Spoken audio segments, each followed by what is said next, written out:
Hello, everybody. My name's James. Welcome to the Planet FPL Weekender. My Friday partner in crime, David Hunter, is back from a break. How are you, mate? Very well, thanks, mate. Yeah, good to be back. Good stuff, mate. I'm going to put you over the microscope and talk about your team in a little bit, but it's going to be a bit more of a relaxed vibe on the weekender this week. Lots of international stuff to cover off. David watched Scotland last night. They've put themselves in with a very real chance of qualifying for the World Cup. I watched England. We'll be talking about both nations. David's going to give us a roundup what's happening qualifying around the globe as well. We're going to talk about something else that's been happening in Scotland recently with Steven Gerrard, former Liverpool legend, in talks with Rangers yesterday following the dismissal, finally, of former Southampton manager Russel Martin. But I want to start, David, with a chat about your football club. As Duncan Alexander tweeted years ago, the goal in the Premier League is always be the team that's not in crisis. Is Liverpool it at the moment? Seems to be. Yeah. I mean, we're only 2 points off the top, so nothing to talk about from my point of view. Let's move on. You second. Like, I mean, crisis here is relative. Like, some people are going, my God, they're second. Like, crisis, what are you talking about? But does it feel like I mean, not everything's right, is it? I think it's fair to say. No, it's not. It's not been right all season, I don't think.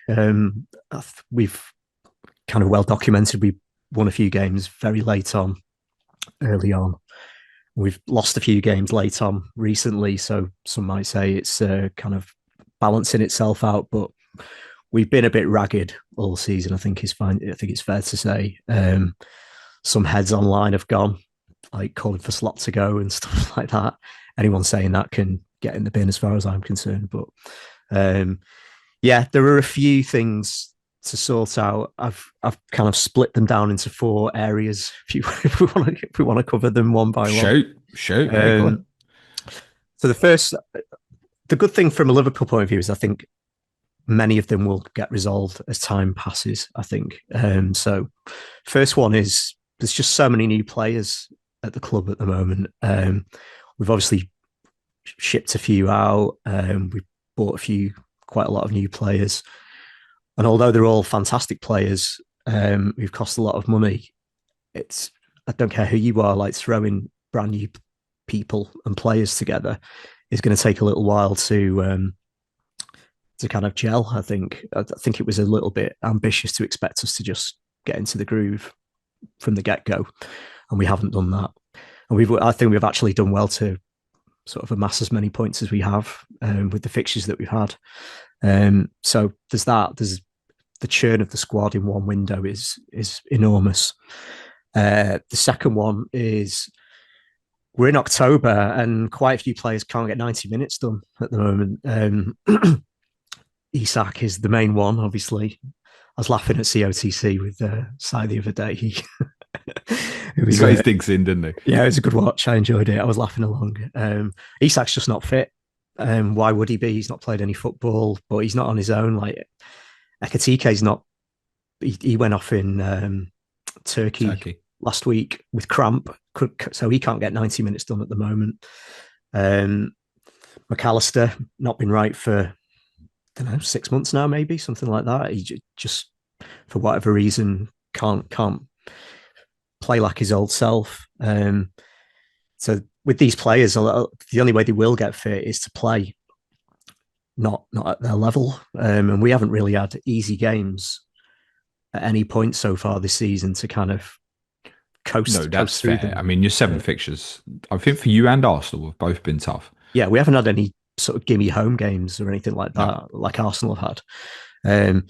So I think those two things will get better as time passes. Like the new players will get used to each other, and hopefully these players will become fitter. Third one, there's some players just not playing very well. Mo Salah, probably the most high profile one. He's not looked on it at all this season. And unfortunately, the trade off with Mo is if he's not scoring and setting up goals, he's a bit of a luxury player, really. He doesn't help out defensively, never has. Kanate, big problem at the back at the moment. I heard on another Liverpool podcast, really good point, I thought, was that with Ibu, you'd never really get a 6 or a 7 out of 10 game with him. He's either 8 or Nine 9 or out of four. 10 or 4 out of 10, like an absolute liability. And I think that's right. So, and unfortunately, we've only got Joe Gomez to bring in for him. You can't really drop him out of the team at the moment. Gomez played in the Carabao Cup against Southampton, and he wasn't great himself, to be honest. So, kind of are where we are with the penalty. Had we got Gay over the line on deadline day, I'm pretty sure he would be in the team by now. And the last one is we're just struggling to progress the ball without Trent. Is the is the reality? Not a lot we could do about that. He just wanted to leave the club, and he is kind of one of a kind at fullback. And the fullbacks that we do have now are completely different. We've bought flyers in Frimpong and Kirkes, and Bradley, unfortunately, is not playing very well and getting booked every single game. So Slot's having to, I think, with the fitness issue, Slot's having to make a lot of early subs, plus take Bradley off for yellow cards and stuff like that. So to kind of finalize my sermon, it's like the three defeats. We were the worst of them. I thought comfortably it was the Palace game. Alisson kept us in that in the first half. We could have been bad. Could have been really bad, that one. The game in Turkey was thought it was a bit of a contentious penalty. Probably didn't deserve to lose, but we still weren't great. Don't get me wrong. And then Chelsea, I thought from half time until Chelsea made their subs, we were also okay in that game. But because of the early subs that I've just been talking about, Slot really didn't have any cards left to play, and Chelsea were able to bring on Estevao and Gittins and players like that, and we were under the pump at the end of the game, and the goal was actually not a massive surprise. I think it was coming at the end of that. So we've got a few things to sort out. I'm not as down on us as a lot of Liverpool fans seem to be. I do think we'll sort it out, and hopefully this breaks come at the right time for us. Make of all that what you will. There's a lot there. No, I think that they're all very fair points. I'm going to touch back on a few. Can I add a fifth, which is an awkward discussion point, Yeah, but obviously the loss of Jota yeah, and how it might be impacting the players and the squad and the club and everybody at the moment. There isn't a way of us knowing if a lot of them are still struggling to go to work and stuff. Like, we have no idea. yeah. That was also on my list, but I kind of thought that was enough, really. But it is a factor. Nobody knows how everyone's kind of dealing with this. This is someone they went to work with every single day. The new players, I think he passed away the week that came to training at Liverpool. It's an unbelievably, you know, awful situation to start a new club at. So Liverpool aren't exempt from criticism this season when they're playing badly, but yeah, just we do need to bear this in mind, I think. Yeah, I feel like everything's kind of got a narrative one way or the other at the moment. Like, as we said, kind of the seven fixtures so far. Probably the gimme in there, I suppose, was an away game was probably Yeah, Burnley. You've won at Newcastle. Bournemouth, I think we all think are a very good side and possibly going to be in contention for challenging for Europe. That's the case with Palace. You beat Arsenal. That you won the Merseyside derby. If you'd drawn against Chelsea and Palace, would be sitting here having this sort of conversation if you were still sitting top of the league. But also within all of those fixtures, if you're aiming to win the league, you've still got to do very well with them. And the reality is you've gone into one of those seven fixtures in the final 10 minutes winning. So there was obviously all the late goals that went for you at the start of the season. Now you've just had two that have obviously gone against you. All of the games have been very close. There's only been one game won by more than a goal, which was the opening game against Bournemouth, which Salah put you two up at like near enough the last kick of the game, right? So all the games have been really, really close. In terms of personnel, I think the ones that people really want to focus on, I think, is what's happening with Verts and how does he quite fit in. I'm yet to see anyone really make a claim to say, actually, no, he's a bad footballer. I mean, look at the flick he had for the Salah chance at Stamford Bridge. Like, it's outrageous. There's no doubt in the ability of the player. But does he fit in, David? I think he will. Yeah, I think we've got to hold on over with it. You know, we're only seven. Is it 7 games in? Um, the narrative is he hasn't got any attacking returns, and until that is the case, we have spent £100 million on him. Um, he does need to deliver at some point. I was encouraged that Slot hasn't stuck him out on the touchline yet. Because I think we thought that might be the case at Palace when he was in the starting lineup, but he wasn't really. He was Well, you essentially kind played with of no one out there, didn't you? yeah. Basically. Gakpo didn't start that one. Um, yeah, I just think we've got to hold our nerve with Wirtz. We, as you've just said, like we can all see he's a great player. Um, Something I'd like Slot to do is just pick some fullbacks and stick with them for a little bit rather than just Soboslai's done really well at right back, but he isn't a fullback. Um, so maybe we just need to just find a way of getting Wirtz into this team with Soboslai in it as well, and just take McAllister out of the firing line in the league at the moment, and just play him in the Champions League or domestic cups or something like that. Um, yeah, the reality is Wirtz. We bought him to be a player and a big player for us for the next however many years, 5 or 6 years, hopefully longer. Um, Play him in a position that he did all the damage for Leverkusen and get him in the middle of the pitch, involved in the game. And yeah, as I just said, we need to hold our nerve with him, I think. Szoboszlai at right back is a counter, I think, to the fact he's the closest in profile to Trent. Yeah, ball progression, yeah. Yeah, I mean, he hasn't really, whether he's kind of holding Frimpong back at the moment in a way that, a lot of managers do with new signings, don't they? Just kind of give them a little bedding in period to kind of settle in. He was good against Atletico, I think, Frimpong, but other than that, he's not set the world on fire, I think it's fair to say. But yeah, we need to. Szoboszlai has been our best right back this season, but he isn't a right back. We need to go with one of the other recognised ones. I think that'd be my view. Some people saying, Kirkez is another one he's been good at Anfield, but in the away games not quite as good. Some people saying, get Robertson back in the team, but Robertson against anyone with any sort of pace, this he hasn't got it anymore. Unfortunately, he's a Liverpool legend, love him to bits, but we need to accept the fact that Kirkez is our first choice left back now and go with him. So, yeah, as I said before, there's fitness and form issues all over the pitch at the moment that Slot's got to sort out.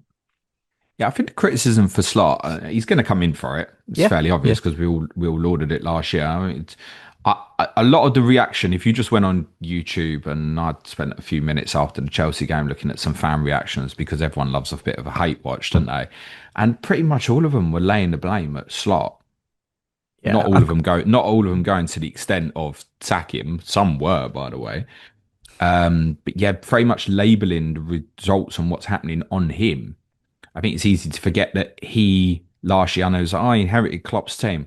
I don't know if Klopp would have put Gravenberch at 6 No, and found that solution after you didn't buy Zubimendi. So Slot deserves massive credit for what happened last year.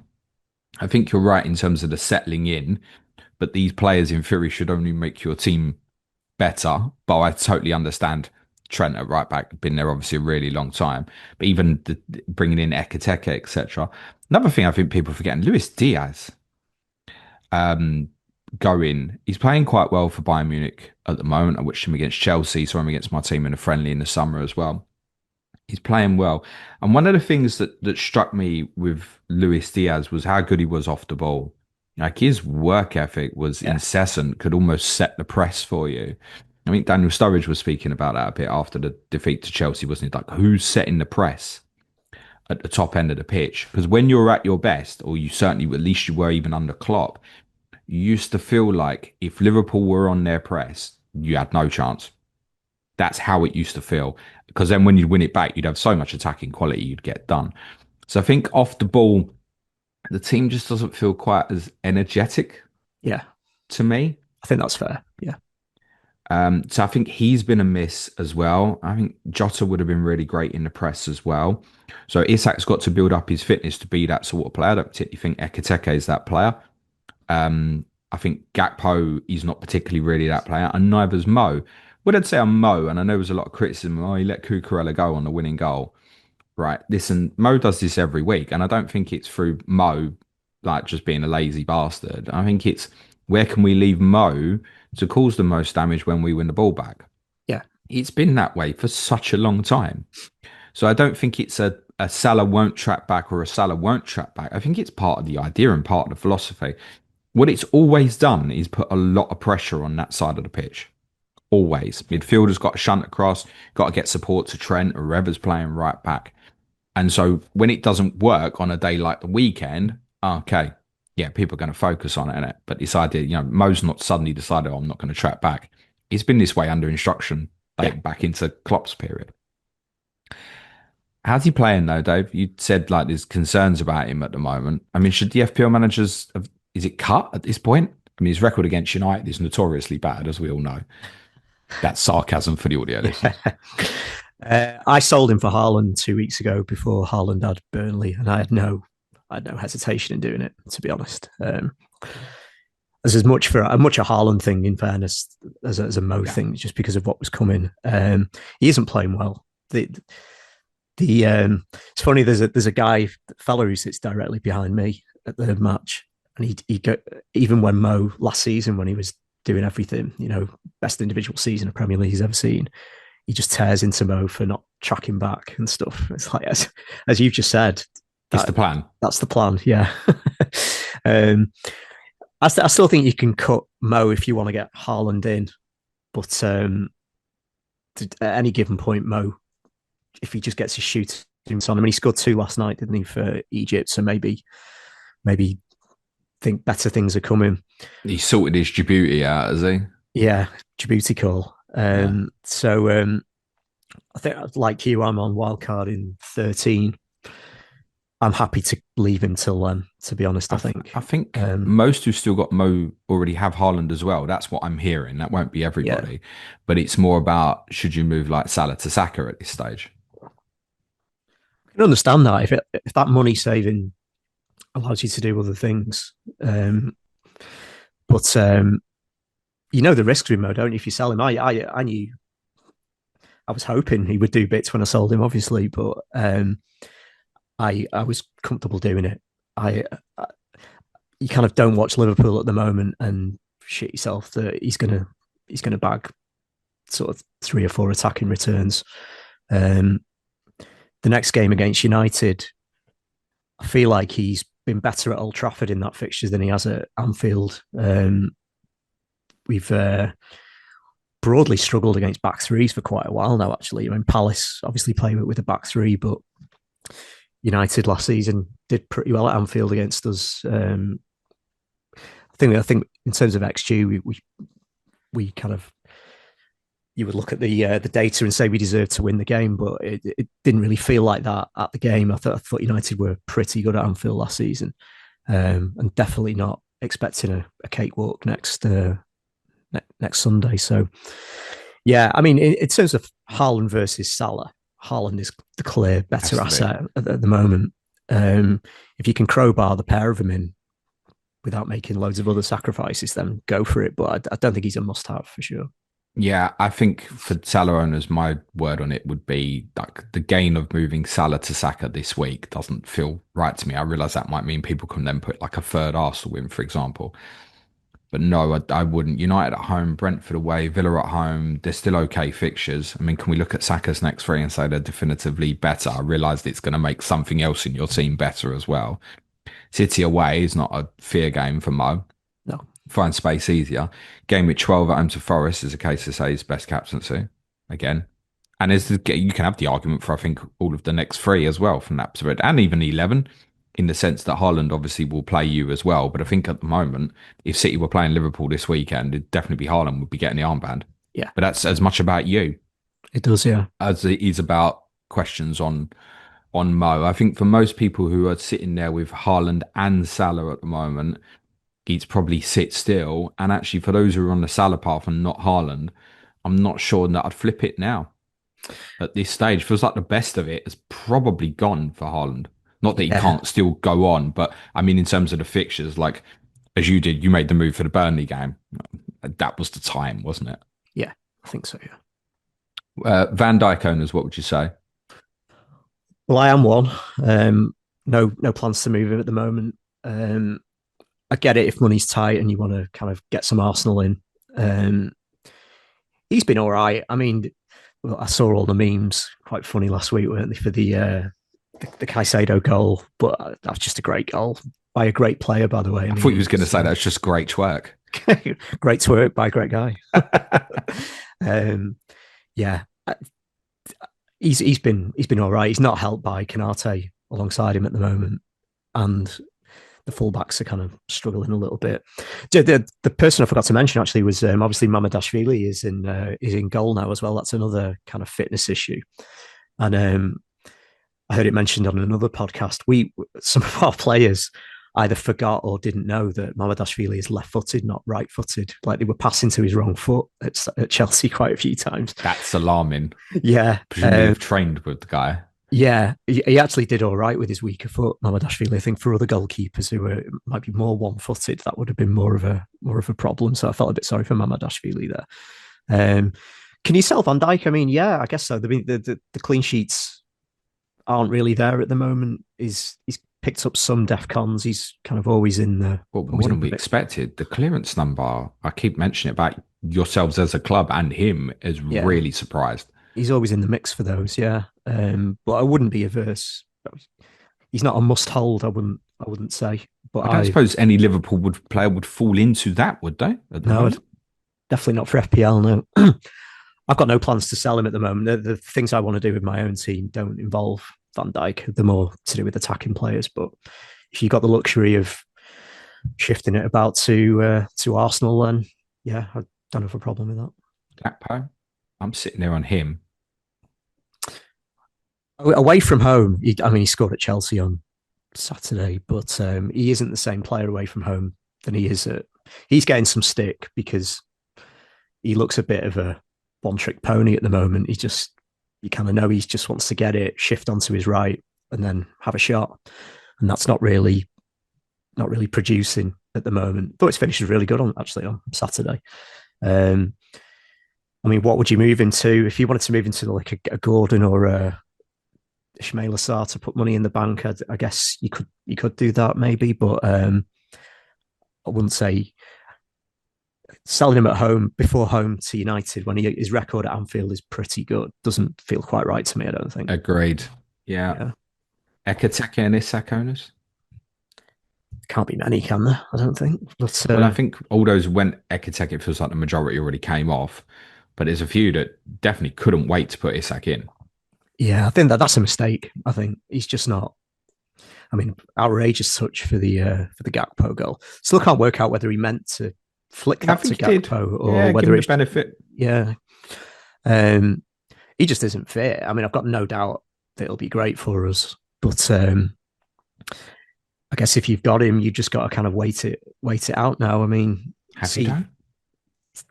will he play for Sweden next couple of games? If he gets a bit more football into his legs, maybe you'd have to think he'll only get better from here on in, won't you? The more he plays, but there are quite a few strikers like a Voltemada or Owen that people may look at who are obviously much cheaper than Isak. If you've got the transfers I wouldn't minus for him out though or anything like that. I kind of just made my bed and lie in it, I think. Yeah, I mean, it's probably a judgment call in terms of how you feel. Like, I think if you think, and I guess the question to put you now, as it stands, do you think he would start against Manchester United first and foremost? I think so, yeah. Yeah. So therefore it's a hold, isn't it? Yeah. If you're there. But then there's going to be some pain that week. Frankfurt away on the Wednesday, then Brentford away on the Saturday, right? We're definitely in a position at the moment to kind of know that Isak is not starting all three of those games. I would guess he doesn't play the Carabao Cup tie against Crystal Palace. No, I don't think so. Ekiteke fortunately doesn't serve a suspension in that competition. Then you've got Villa on the Saturday and then Real Madrid on the Tuesday. Now, all logic to think to me now would be, well, part of the deal of getting him there will be is you're going to play against Real Madrid and big nights like this. So is he a doubt for the Villa game? Then it's City, then Forest at home after the international break. So for someone like me who doesn't own, this is a let's have a discussion pretty much in 4 weeks. Yeah. And see where we're at. It's a headache game to game if you've got him, isn't it? Not quite knowing whether he will start or not, isn't it? But yeah, I did think it was a bit early to be steaming into him, I must admit. Okay. Anything else on the Reds you want to get off your chest? Or would you rather move on? No, I don't think it's. I think we will get better the more the season goes along, and the fitter and and the more acclimatized the new players get. Just hold. Everyone just needs to chill out, I think. But we are the team everyone's talking about, and the more we don't win games, the more that's the game, isn't it? Yeah, There's always a team in the spotlight. it comes with the territory. Yeah, absolutely, mate. Yeah, wouldn't rule you out yet, but you know that I think the other lot are going to win it, mate. Yeah, I get that. Yeah. Is that how you feel? No, not necessarily. No, Good lad. I'm not throwing the towel in because we've lost 3 games in a week. I really think Arsenal are a fantastic side with good depth, but do I think they're on a par with like the City team that won was getting like 96, 97 points? No, we aren't the same level clearly at the moment as that Klopp team, but I don't think they're anything to. They're just a magnificent defensive unit, aren't they? This Arsenal team. They are rightly favourites with the bookies, but we're still in it definitely. Sort it out, David, please. Much for me as for yourself. Talking of sorting it out, Glasgow Rangers have finally sorted out a little bit of a mess that was going on up north with Russell Martin. We've not spoke much Scottish football, and we're going to speak about Scotland in a sec, but I thought it was worth touching on because I think most of us have kind of been following this Russell Martin story from afar and thinking, well, when actually are they going to sack him? That day finally came at the weekend after essentially he had to get driven out of Falkirk Yeah, in a, what would you call it, like a convoy car or something to just get him out of there yeah, because the ultra group of Rangers fans had blocked access to the team coach and essentially weren't going to allow him on it. I mean, how bad does it have to get to that stage? I don't really condone that sort of stuff, but I no, suppose that's not Rangers cool. Rangers fans probably those fans probably thought, well, what? How much bigger can we be with this message? Because they've been very clear from the start. And when you reflect on it, I mean, the fact that they've won one of their league games so far is barely believable. I realise that there's only actually one league defeat in there as well. They've drawn five. I think they've scored 6 goals in 7 games. Now, people will have their views on Scottish football, but it almost feels impossible to me. It feels impossible that a club the size, one of Rangers or Celtic, could win one game in seven and score less than a goal a game over Yeah, a 7 game period in that yeah, league. They drew their opening league game at Motherwell, and he pretty much threw the players under the bus like immediately, didn't he? yeah, And the warning signs were there, and I think people even at that stage were already questioning it. They'd won Champions League qualifiers against Panathinaikos and Pilsen, but by all accounts, looks like they were fortunate that they'd got the job done in first legs because they took slappings in second legs, and Jack Butland largely helped them get through to a final qualifier against Bruges, a qualifier that they lost 9-1 on aggregate. Now, you and I have covered on the UCL Fantasy podcast that Bruges are not a joke football team. They're a good side, but 9-1's pretty bad awful. Yeah, over yeah, 2 games. Absolutely slapped. They've fallen into the Europa League. They've lost their first 2 games in that competition. It was against Sturm Graz, and you're going to tell me the other team, David, who's escaped me, who recently beat them as well. Genk So, was it? Genk, I think Genk Yeah, or Ghent, one or two, probably Genk. yeah, So that's not great either. Um, he's won 29% of his games in charge. That includes a League Cup tie against Alloa Athletic. The football has been boring the life out of Rangers fans. I'll remember conversations I had regularly with Matt Samuel, our Southampton correspondent, about passing for the sake of passing. You often felt when you watched Southampton that there wasn't a purpose to what they were trying to do. Yeah, kick the ball great. It was the same when they were in the Premier League last year. Their passing numbers were good at the start of the season, but it was no impact. And when obviously they got counted on, they're in so much trouble defensively. And this hasn't been very different. Looks like he altered his tactics to get through the old firm game with Celtic, which they drew 0-0 in a game where Rangers didn't have a shot on target. And there was a total of 9 shots from both teams in that match. It was one of the lowest top level XG games reported, wasn't it, over the last decade or so. So it's finally come to its inevitable conclusion. What's your thoughts on the outside, David? I mean, I guess firstly, how much do you follow Scottish football? not a massive amount, if I'm honest. Although I do keep an eye on the results. It fell with Russell Martin, didn't it? That just nobody wanted him in the first place. And when that happens with a manager, then maybe we're seeing that with Ange a little bit at Forest, although maybe that's just evolved quite quickly. With Martin, for sure, he seemed to have no allies from the get go. Didn't he at Ibrox? Um, and when you're on the back foot, you need results straight away, don't you? And they didn't. They never came. I feel a bit sorry for him the way it's kind of ended like that. He's probably must be a large part of him that was just saying, "Please sack me, give me the payoff, get me out of here now." Um, but yeah, I think both of us have read the same article, haven't we, to kind of get up to speed a little bit more. And yeah, it sounded like there was a bit of a lack of self-reflection sometimes about the problems that Rangers were having. He was happy to throw his players under the bus. I think his best player is Raskin, who gets a game for Belgium now. He kind of ostracised Raskin after one game. Then he blamed the fans after one game, saying that their restless vibe was putting the players off, like the style of play. Well, that's not going to wash, unfortunately. Um, Amusingly, there was a bit in this article. Should credit Jordan Campbell in the Athletic who wrote it. Really, he's the first manager to do away with wearing the club suit on the touchline. Did you read Yeah. that? Yeah. It's because he said he sweats too much, so he can't wear a suit and tie. He's like an inverse Prince Andrew. um, so just nothing went right, did it? I mean, he, it just couldn't get any momentum going in results. And given that Rangers have 5 times the budget that the non-old firm teams have, it's just not acceptable in any shape or form, is it? So best for everyone, I think. Sounds like Gerrard's bit of a shoe in, doesn't it? We think that he's had talks with them yesterday. He famously said after they won the title, fix the roof while the sun's shining, i.e., the football club's in a good moment. Do something about it because this is probably not going to last. And obviously, he moved on. Well, I didn't realise. I mean, Celtic fans are not particularly happy with obviously the way their football club's being run at the moment either. And it's worth saying Hearts are actually top of the league at the moment, doing very well. Doesn't surprise me. A little bit of investment from Tony Bloom. I didn't realise, David, 24 of the last 30 trophies up for grabs in Scotland via the league and the two cup competitions have been won by Celtic. Are they really? Oh, I didn't realise that. 24 of the last 30. Yeah. And I think only 2 of the other 6 have gone to Rangers. I think title under Steven Gerrard, and I think there's 1 cup win. So actually, if you're looking at that, what's that, 2 trophies in 10 years?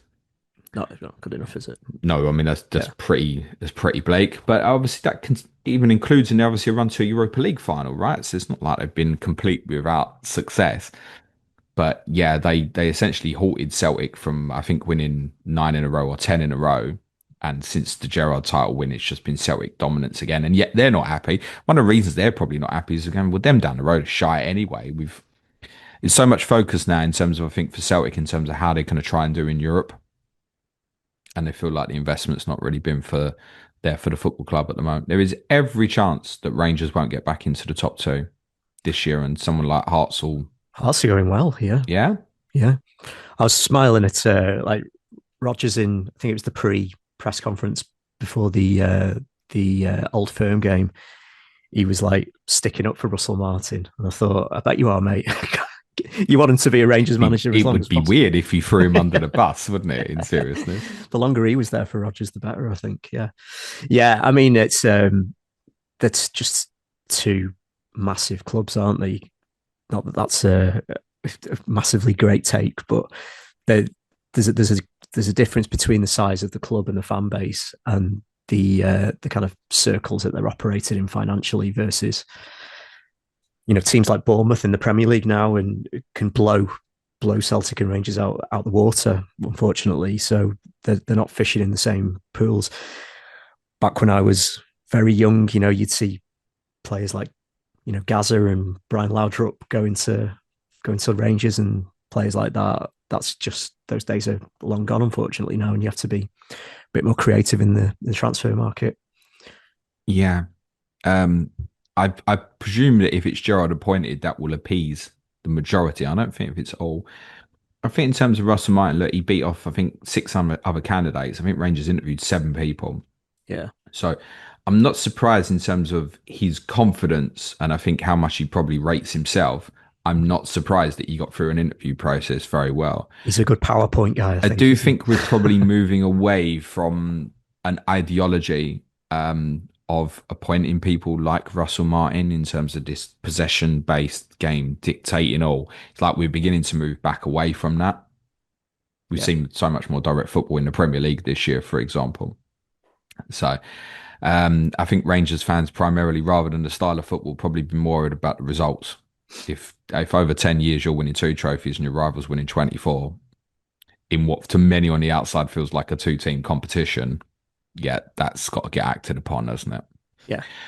You watched the mighty Scotland last night, David. I saw your message on our Patreon Slack channels last night. At half time, I didn't know what I was going to talk about, but fun second half, was it?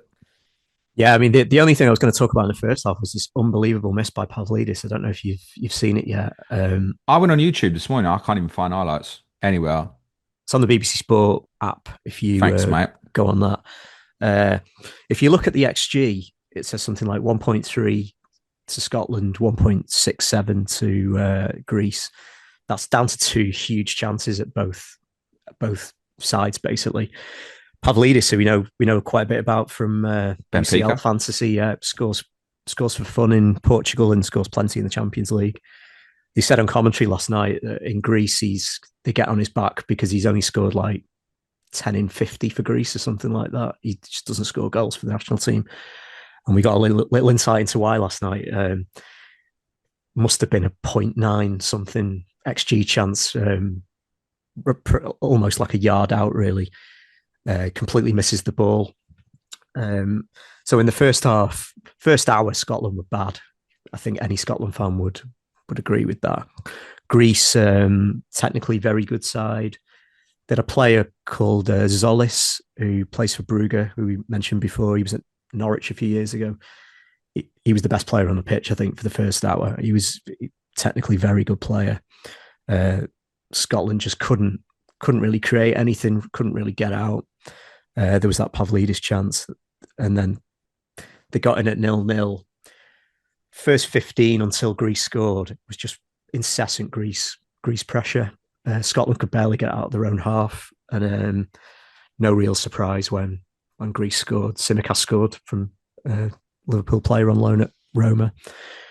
And if you'd have told me then that Scotland were going to score 3 goals, I just would not have believed you. But they kind of immediately got a corner.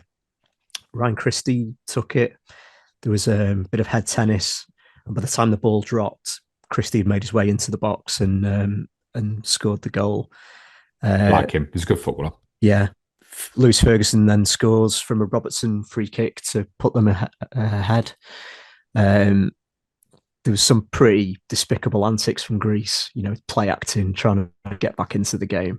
They kind of got the comeuppance, really. I was pleased Scotland did win in the end. Angus Gunn makes an unbelievable save at 2-1. That's worth seeking out if you can find it. And then there's a horrific Greek goalkeeping error for Lyndon Dykes' goal right at the end to make it 3-1. So it was a fun second half.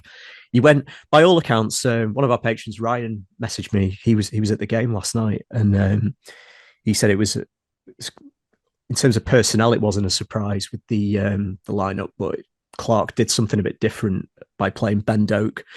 He played on the left, played John McGinn right over front three, and Christie played deeper than he normally plays for Scotland. Plays pretty much as a wide player for Scotland. Didn't really work. He took Doak off just before Greece scored. So you were thinking, well, that's one. Yeah, I saw our Scottish patrons were like, "What's he taking him off?"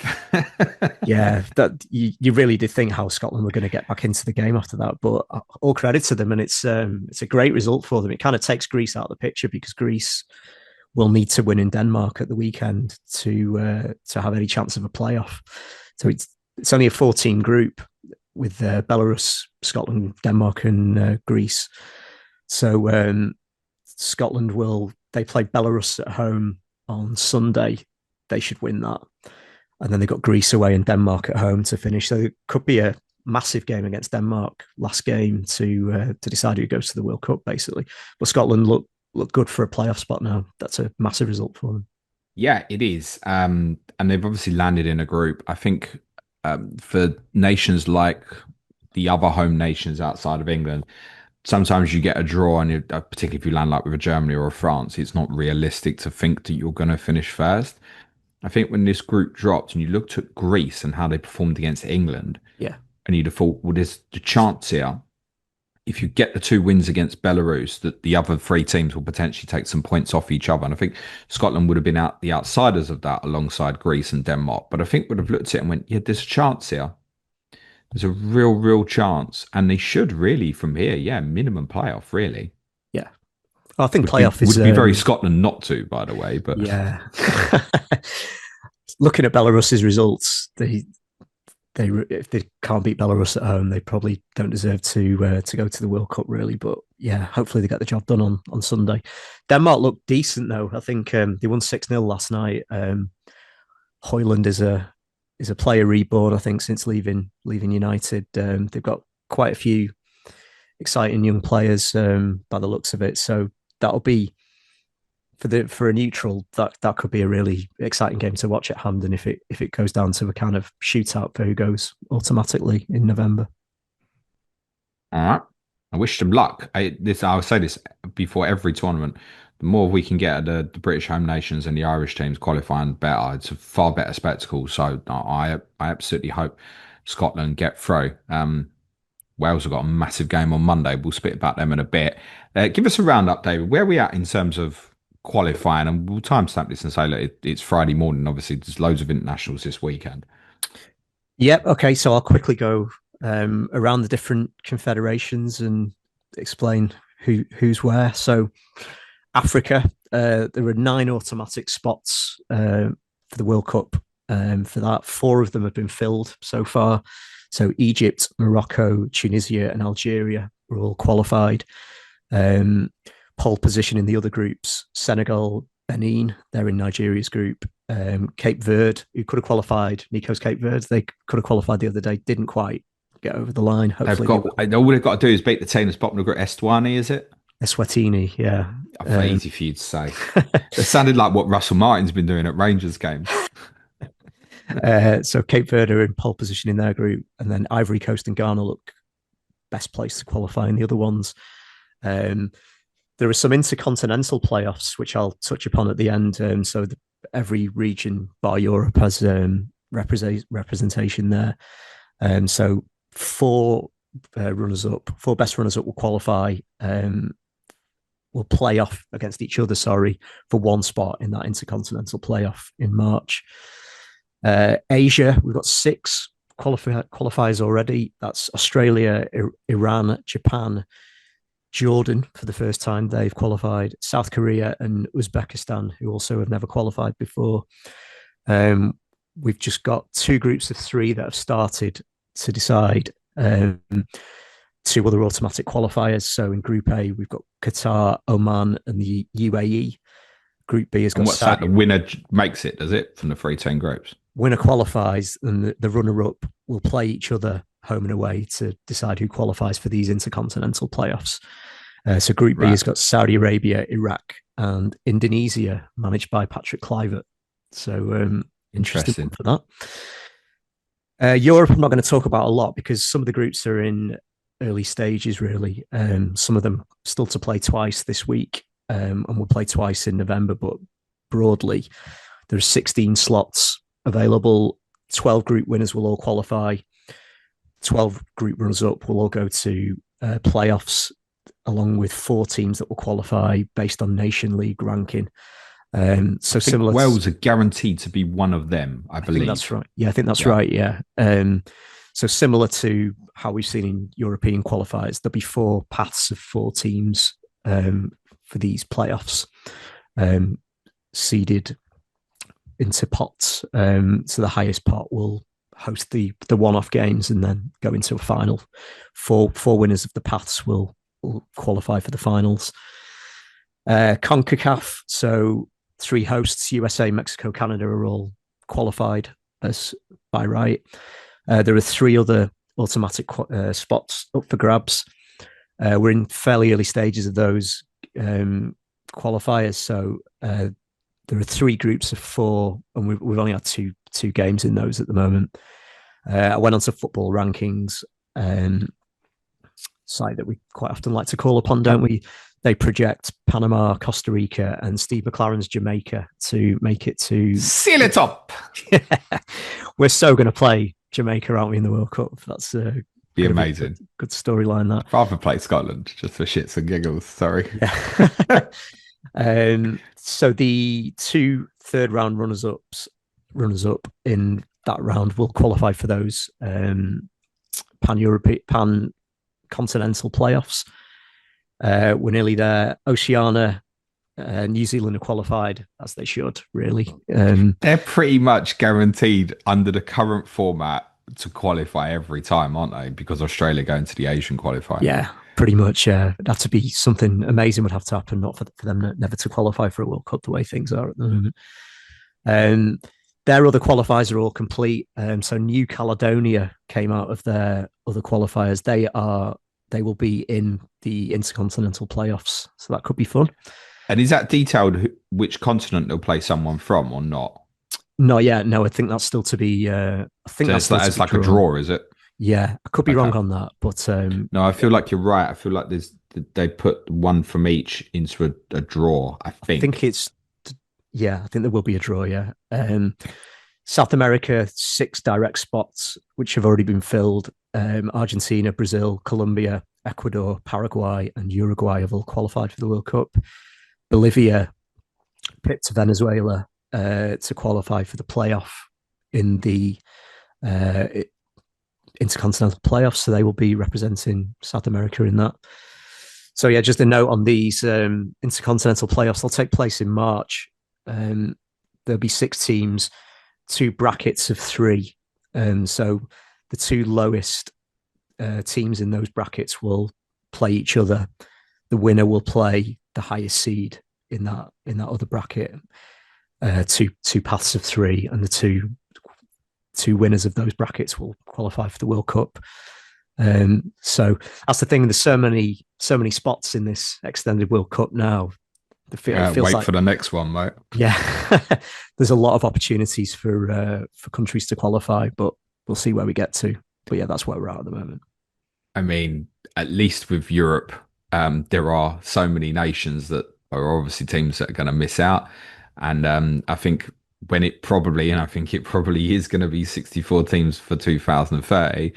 Qualifying for the likes of England should be very, very straightforward. But it obviously really appeals to, for example, other home nations and their chance of qualifying. Quite what they'll do with qualifying in South America for the next edition. Yeah. When they're going to guarantee 3 places in anyway for joint hosting of the group stage, I presume. What are they going to do? Just tell them all they're in. You're in, yeah. I wonder if it would be an idea for CONCACAF and CONMEBOL to merge their qualifying. I don't know if it's something that could be done. Can't see there'd be much appetite for that in CONCACAF, though, would you? With no, the quality of those teams coming into. No, but what are you getting now in terms of qualifying from those 2 nations? You're getting 12 or 13, are you? Sorry, it's continents. 12 or 13, is it? In CONCACAF, there are 6 automatic spots. And CONMEBOL 6 as well. 6 and 1 goes into playoff, yeah. Yeah.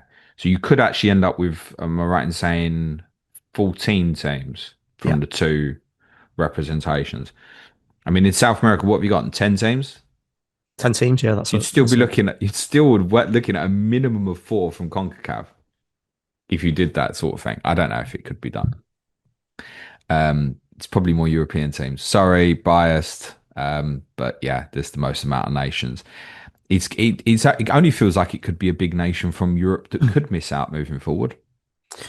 Yeah, I think basically, if you don't qualify for the World Cup in this day and age, you can't really have many complaints. I don't think it's pretty thinly spread, isn't it, in terms of the amount of qualifiers? And it is a major problem for international football because even a fixture like England and Wales certainly can't get me excited, and it didn't get many excited inside Wembley last night either. And that feels like the biggest takeaway from the game is what Thomas Tuchel said after the game. I did watch England against Wales. England raced into a 3-0 lead inside 20 minutes. And frankly, David, inside those 20 minutes, it could have been more. England started with a purpose, like it was an important football match. Wales, for my money, were way too open in terms of their will and their want to go and press against England's first line. And then once England were through it, were exposed, they also defended set pieces badly. On top of that, it's a recipe for disaster. They deserve credit from there, not getting absolutely slaughtered because it did look like if England had wanted to, and I did think it's only Latvia next Tuesday, with all respect to them, it's 5 days in between. England might put their foot down here. I don't blame them for not being bothered. No. We've spoken about this in the past. I don't blame players for pulling out of international duty with the amount of football that they're playing, etc., etc. I think Tuchel's frustrations was he wanted England to push on and score more goals last night. That's fine. I don't have a problem with that at all. But I certainly understand the fans' perspective on the game and the players' perspective on the game. I'm not throwing any player under the bus here saying they weren't putting the effort in, because the way England started the game was really good in terms of their intent, and actually gave credibility to Tuchel's idea of trying to keep this team together. The team was stronger than I thought it would be. It does appear if Harry Kane had been available to play last night, Harry Kane would have started. Mm-hmm. And I don't think there'd be many changes to the England team that plays in Latvia on Tuesday night. There'll be a bit of question marks on the fullback positions. Kane will probably come back into the team. Otherwise, I think it'll probably be the same team that started last night. So he's trying to get, it's a big problem at international football, trying to get a kind of a team effort together in an international team. To go back to the discussion on Clayton and James show, yes, we all want Adam Wharton in there, and I'm sure he will get in there. But the ideology of keeping the kind of group together is good. Yeah. I don't think we can have too many problems with that at the moment. For Wales, their big game's obviously Monday. And their fans had a party and they created a good atmosphere. It was sort of 9,000 of them or so at Wembley, probably more unofficially, actually. But you could see when the camera was panning to the Welsh fans inside the first 20 minutes or so, you could see some fairly upset faces like, uh-oh, I hope this doesn't get too embarrassing. By the end, they're all partying. Good luck to them. And I wish them very well against Belgium on Monday night. They've got a decent shot at qualifying. As said, their worst case scenario is they are guaranteed a playoff spot, as far as I can tell. Obviously, if they win the group, they'll obviously go straight through. Yeah, they're a match for anyone in Cardiff, aren't they? They are. They've got players out there who will give you everything. Like Rodon and Ben Davis at centre back are obviously going to put everything on the line for you. Ben Davis obviously short of fitness. He's barely played for Tottenham this season. Had some injury issues. Joe Rodon made several really important blocks. They are short of quality. Further ahead of that, though, it's fair to say. It was nice for me. I'm really sorry to say this, but I have to say this. It was nice for me to watch Brennan Johnson playing for someone else last night. Yeah, you're not his biggest fan, are you? Jed Spence has posted on Instagram. Brennan Johnson has been the latest addition to the Jed Spence Penitentiary. He's posted some picture on Instagram where he appears to have Johnson around the neck in a dog collar. I don't know what's going on. I'm sure this is all kind of in jest because they are obviously club teammates. Jed, less of that, please, mate. It's like it was funny at first. Now let's stop that, please. So I think in any case of England, there's not too much to particularly discuss. The most interesting aspect, as I said, was what Tuchel said after the game about the crowd were silent and wanting more. What do you make of this, David? I only saw the quotes after the game because obviously I was watching Scotland, and I didn't really have a problem with what he said, to be honest. But before we started, you made the good point. Like, what was he expecting in an international friendly? Like, no one's going to be massively up for it, are they? So I guess might have been something he may have been better to keeping to himself. But yeah, no massive opinion on it, to be honest. You ever see manage? I was thinking about it. Surely he knows because he managed to Chelsea in terms of like, if Chelsea are 3-0 up against, in all due respect, a team that they would expect to beat, Stamford Bridge is not going to be rocking. It's not Chelsea criticism. You look at any club in this league. If they're expected to win a home game and they're 3-0 up inside 20 minutes, I'm telling you, the ground is not bouncing. No. Then it dawned on me that the majority of Tuchel's management of Chelsea was behind closed doors, wasn't it? That's a good point. Yeah, yeah, So good. actually, he's not that familiar with much of the atmospheres here. A lot of it was behind closed doors. He has experienced it, by the way, just not as much as perhaps I think in our psyche tells us. In Germany, it's like it's choreographed, it's constant, it's 90 minutes. The support out there is fantastic for the majority of teams. It's just not like that here. No, And anybody pining that we're going to get it back, you're not. You're not. Ticket pricing, etc., tells us that you're not going to get it back. I don't have much of a problem with what he said, but I don't think it's advisable because you've criticised the people that have turned up. I wouldn't have gone last night if the ticket was free, David. no. Well, And like I I said, live like within like I could have got home, say, probably an hour and a half. I was absolutely fine not watching it. To be Exactly. honest, yeah. It's like the least important game, and there's nothing in it. Oh, it's England v Wales. Seen it now. It's not like a big deal. It's a friendly. It wasn't a big Who would for have cared? Wales. If For Even if we Wales, it wasn't lost, important, was it? Monday. It's all about Monday for Wales as well. So yeah, we lost to Senegal a few months ago. People thought it was a disaster in a friendly. Does anyone even remember it at this point? no. They, I said this after the Serbia game. They won the only game that mattered was the Serbia away game in qualifying. I think one of the things I want to say is I think in terms of Wembley, the FA are going to keep maximising games at Wembley. The crowd last night was basically a sellout, right? It's 83 plus thousand there or whatever, including 10% of that from Wales, basically. But they're still selling the tickets for a friendly match. They're selling out Wembley. Now, with that in mind, they ain't going to take it around the country because I know that's a big suggestion. Oh, Wembley is part of the problem. It's the same, it's kind of London crowd, etc. But as I said to you before we started, that Senegal game was at Nottingham Forest. Yeah, The Andorra game was at Villa Park, where the atmosphere's banging. They're not gonna be. It's the quality, all respect to the opponent.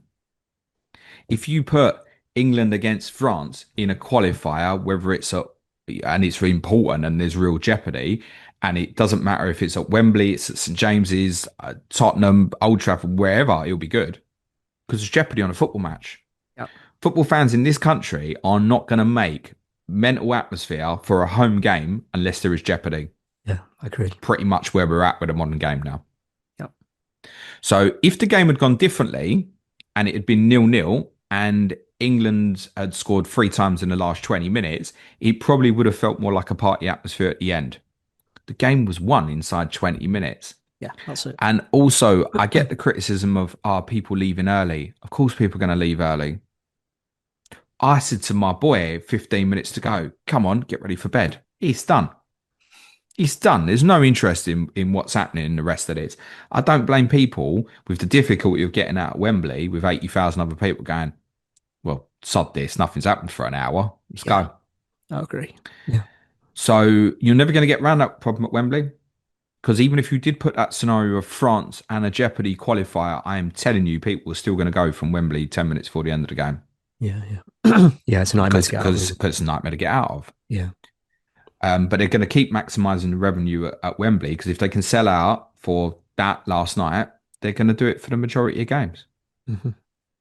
So I'm not quite sure what Tuchel want. I just think I don't have a huge problem with it, but I don't think it's advisable to be criticising the fan support because actually that's the headline from last night, and the headline should have been England played really well in the first half and were enjoyable to watch again. And again, that was probably more than my expectations because for many of these players, there's more important things coming up round the corner, particularly for your Aston Villa players, David, who all returned attacking returns last night.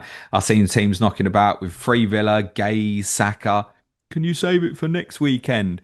No, they're not playing Wales next weekend. Sorry, guys. And sorry to the Welsh. Massive green arrow last night.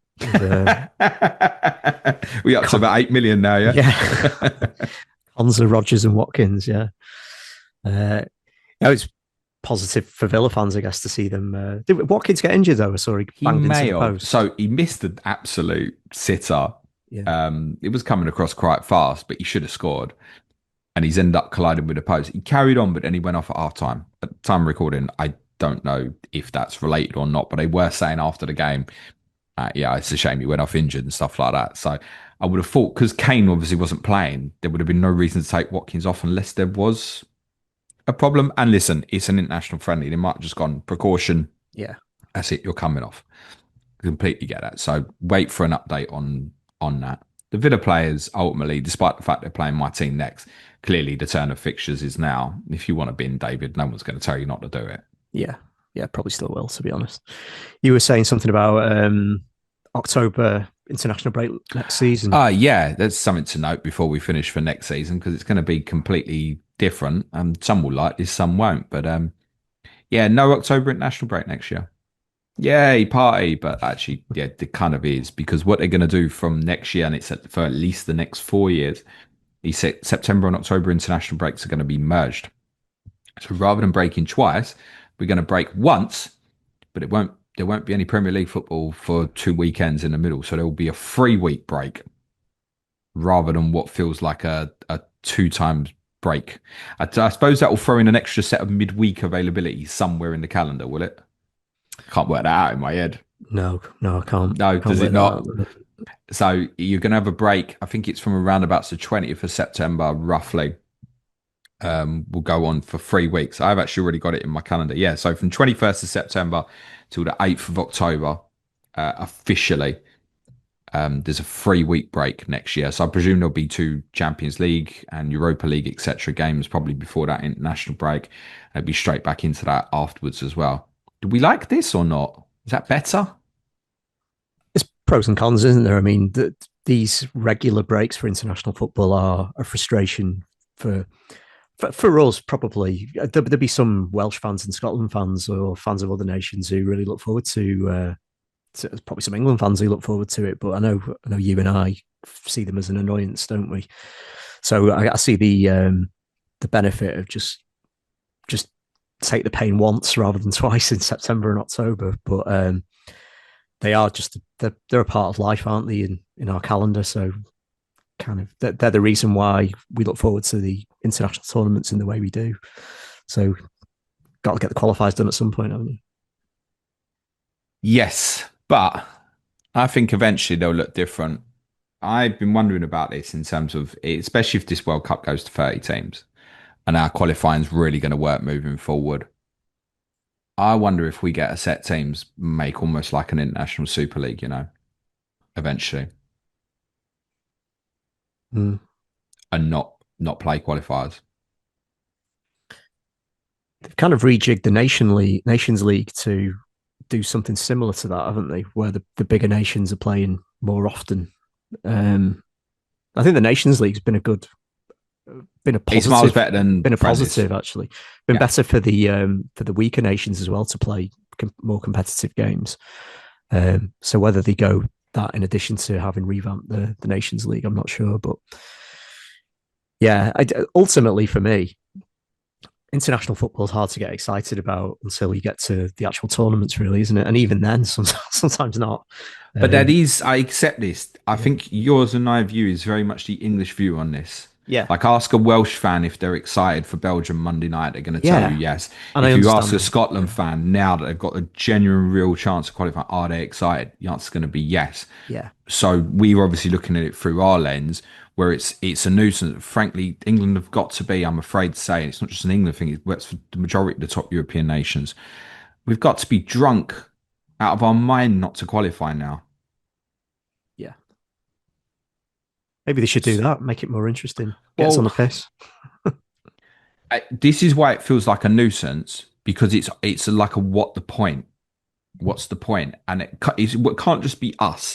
It must be people from the likes of Germany, Spain, Portugal, etc. Must be feeling similar. I know Italy have like pissed it up the wall a few times recently, but even for them now, and I just think they've, as we discussed on our Patreon pod that's out later today, there's been great iterations of Italy teams, just not particularly one at the moment. They must all be thinking the same thing. How can we get this qualifying wrong? What do we do about this? And ultimately, what do they want to do? They all still want to make the money to go back to the point of the FA continuing having games at Wembley. England have looked at Wales as a prestige fixture because they're the border, right? It's fine. But ultimately, I'm sure the FA, if you said to them, right, you haven't actually got to have these games against Latvia's, Albania's, you can just play Brazil, Argentina, Spain, Italy, France, Netherlands, Portugal, Germany, whatever. That's what they'd want. Mm. Yeah, I get that. Yeah. And I bet all the others feel the same. Mm. See what happens. Nothing on the table yet. That's a prediction for about 10 years from now. David, thank you very much. Have a good Cheers, mate. weekend. You too. For those on the audio, 5-star review goes a really long way. It would be truly appreciated. We wish you a great weekend. For those on YouTube, a sub, a like, drop a comment, all goes a really long way as well. Wish all of you a great weekend. Be nice to each other, everyone. Cue music, please, man child.